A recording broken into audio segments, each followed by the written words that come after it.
اللهم صل على محمد وعلى آل محمد كما صليت على إبراهيم وعلى آل إبراهيم إنك حميد مجيد. نحمده ونصلي على رسوله الكريم. أما بعد، أن أبي سعيد الخدري رضي الله تعالى عنه أن رسول الله صلى الله عليه وسلم قال: لا طبيع ذهب بالذهب إلا مثلا بمثل، ولا تشق بعضها على بعض، ولا تبيع الورق بالورق إلا مثلا بمثل إلى آخره، أو قال النبي صلى الله عليه وسلم. صدق رسول النبي الكريم. அருமைக்குரிய சகோதரர்களே, பெரியவர்களே, இன்று நாம் பார்க்கக்கூடிய பாடம் வட்டியை பற்றி உள்ள பாடம். வட்டி என்பதற்கு அரபியில் சொல்வதாக இருந்தால் ரிபா என்பதாக சொல்வார்கள். ரிபா என்பதற்கு உண்மையான அர்த்தம் என்னன்னா கூடுதலாகுது, வளர்ச்சியாகக்கூடியது என்பதுதான் பொருள். ஆனால் மக்களுடைய பேச்சு போக்கில் அது வட்டி என்பதற்கு குறிக்கக்கூடியதாக மாறிடுச்சு. இது இரண்டு முறைகளில் இந்த செயல்பாடுகள் வட்டியாக கணிக்கப்படுகின்றது. ஒன்று, கொடுத்த கடன் தொகையினுடைய கடனுக்காக வேண்டி வாங்கக்கூடிய அந்த தொகையை இவன் அதிகப்படியாக கேட்கக்கூடியது.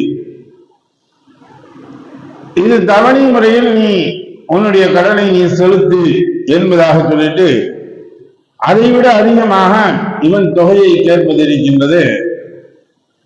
இந்த வகை கடனுக்கு வட்டி என்பதாக சொல்கின்றோம்.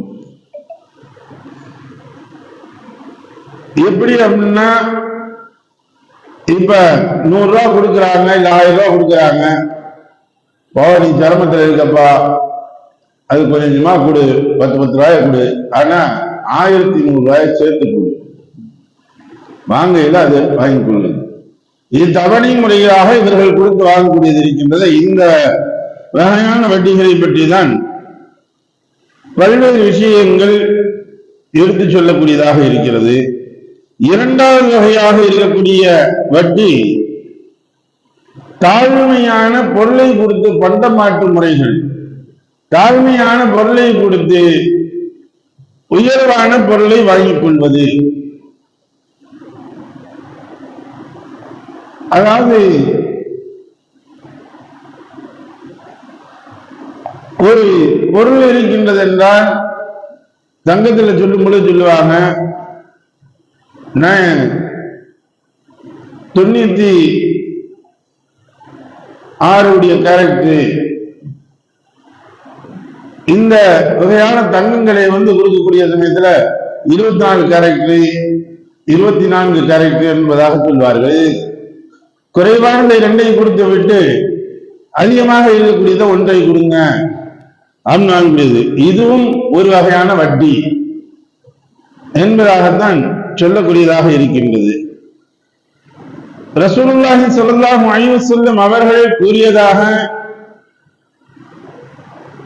அபீ ஸயீத் அல்-குத்ரி ரலியல்லாஹு தஆலா அறிவிக்கக்கூடியது இதை பற்றி தான் முதன்மையாக எடுத்துக் கூறுகின்றார்கள். இடையில் சரிக்கு சரியாகவே தவிர தங்கத்தை விற்காதீர்கள். அவற்றில் ஒன்றை விட மற்றொன்றை கூட்டியோ குறைத்தோ விடாதீர்கள். சரிக்கு சரியாகவே தவிர வெள்ளியை விற்காதீர்கள். அவற்றில் ஒன்றை விட மற்றொன்றை கூட்டியோ குறைத்தோ விடாதீர்கள். அவற்றில் ஒன்று ரொக்கமாகவும் மற்றொன்று தவணையாகவும் இருக்கும் நிலையில் விற்காதீர்கள் என்பதாக ரசூலுல்லாஹி ஸல்லல்லாஹு அலைஹி வஸல்லம் அவர்கள் சுட்டிக்காட்டுகின்றார்கள். ஏன்னா அந்த காலத்துல இவர்களுடைய பொருளாதார ரீதியை எப்படி இருந்துச்சுன்னா வண்டமாத்து முறைகள் போன்றுதான் இருந்துச்சு. திரகம் தீனார் என்பதுதான் அவங்கள்ட்ட புழக்க வகைகள் அவர்களிடத்தில் இருந்தது. தங்க கட்டிகளாகவும் திரகம் என்பதை சொல்லும் பொழுது அது தங்கத்திலான பொருள்களாக இருக்கும். தினார் என்று சொல்லும் பொழுது வெள்ளியினால் ஆனதாக இருக்கும் நாணயமாக. இவங்க தங்க கட்டியை கொண்டு போய் கொடுப்பாங்க. இந்த தங்க கட்டியை கொடுக்கும் பொழுது இதுக்கு தினாராக கொடுக்கக்கூடியது 2-3 தினார்கள் மட்டும் கொடுப்பாங்க. ஆனா இது எல்லாமே ஒரே சமமான ஒண்ணுதான், எல்லாமே தங்கம் தான். இதை பார்த்துட்டு என்ன சொன்னாங்க, இதுதான் வட்டி என்பதாக சொன்னாங்க. நீ கொடுக்கக்கூடிய வாங்கக்கூடிய தங்கம் எடை கூடுதலாக இருக்கும், கொடுக்கக்கூடிய தினாராக கொடுக்கக்கூடிய இந்த பொருள் இருக்கின்றது இது எடை குறைவானதாக இருக்கும். அதே சமயத்துல கலப்படம் உள்ள தங்கத்தை வாங்கும் பொழுது அவர்கள் அதிகமாக வாங்கிக் கொள்வார்கள். கொடுக்கக்கூடியதை நான் சுத்த தங்கத்தை கொடுக்கின்றேன் என்பதாக கொடுக்கும் பொழுது இதை இவங்க என்ன செய்வாங்க, கம்மியாக கொடுப்பாங்க. இப்படி கொடுக்கக்கூடியது ஒரே பொருளில் இருக்கக்கூடியது ஒரே எடையில் இருக்க வேண்டும்.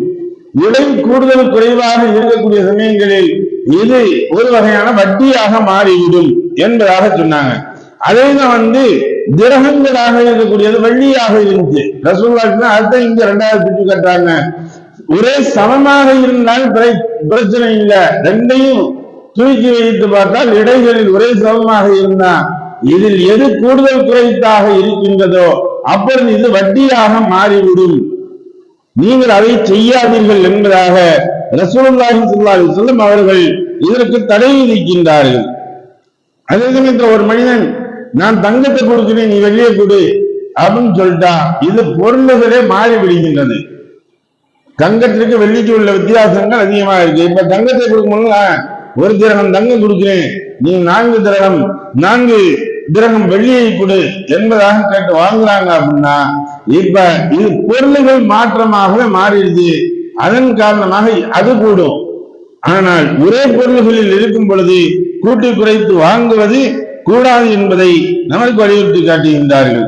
அதுதான் இந்த இதை நீ இன்னைக்கு கொஞ்சம் கொடுத்துட்டு நாளைக்கு பேரிச்சம்பளமாக கொடுப்பாங்க.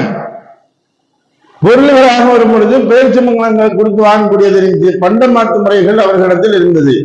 அன்று இந்த பண்டமாற்று முறைகளில் நாங்கள் கொடுக்கக்கூடிய தரமான பேரிச்சம்பளத்தை 1 குவிண்டால் கொடு, நான் தரம் கம்மியாக இருக்கக்கூடியது உணர்ந்த பேரிச்சம்பளமாக தரம் குறைவாக இருக்கக்கூடிய பேரிச்சம்பளத்தை 2 குவிண்டால் தருகின்றேன் என்பதாக இவர்கள் சாத்து என்று சொல்வார்கள்.